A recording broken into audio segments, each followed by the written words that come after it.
Hello, I'm Diana. I'm the co-founder of My Bespoke Room, and I'm here today at sofa.com on the Audrey bed with Molly from the Secret Linen Store.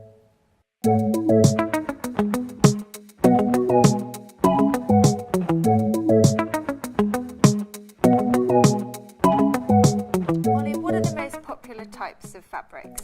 Well, I would say at the moment we've definitely got a trend towards linen. It's this kind of relaxed look, this crumpled look. It's very Instagram friendly. It's looking really lovely. You don't have to iron it. In fact, if you iron it, you ruin it. Percale, which is... I never know how to pronounce this. Pacali, some people pronounce it, but it's percale. It's pronounced percale. And then we have our jacquards, which have a pattern actually woven into them. And which is the most popular fabric? Goodness, well, we sell a lot of this 600 thread count white luxury. It's extremely silky, it's very luxurious, it feels like $1 million. And do you change your bed linen depending on the season? I don't tend to, no, but the linen is definitely better for the summer. If you like linen, it's a cooler fabric because it absorbs more moisture. Right, Molly, let's talk about thread count. Goodness me.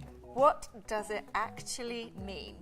Thread count actually means the number of threads that are per square inch of fabric. Really, the thread count is not the be-all and end-all. It is important, but the yarns that we use are more important than the actual thread count. And we also don't go over 600 thread count because we believe that's the highest you can get without twisting yarns and without using really fine yarns. What other trends are you seeing? Well, I would say blush pink is our big trend, and linen, 100% linen. White as well. White will never go out of fashion in bed linen. It will always be our bestseller. I always mix white in with colour on my bed. We've all been to those hotels where the bed is just insanely comfortable. How do we recreate that at home, Molly? Well, the first thing about a hotel room and when you walk in and that hotel bed is that it's clean. So it has just been laundered freshly, and that's one thing that I always say to people is to create that feeling, change your bed. And how often should we be changing our bed? I would say once a week. Once a week. Absolutely once a week. You wouldn't wear something for more. Well, you wouldn't wear something for more than a couple of days, maybe max a t-shirt. And Molly, have you got any tips on how we can keep our bedding looking and feeling fresh for longer? So I would say to wash it frequently. Washing it once a week will freshen it up and keep it fresh. And change your pillows every year.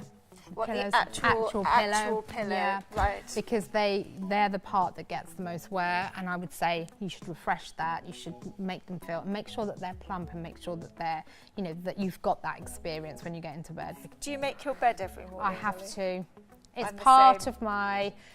I cannot leave. I couldn't. It's not. I know that nobody's going to see it, but it's kind of just.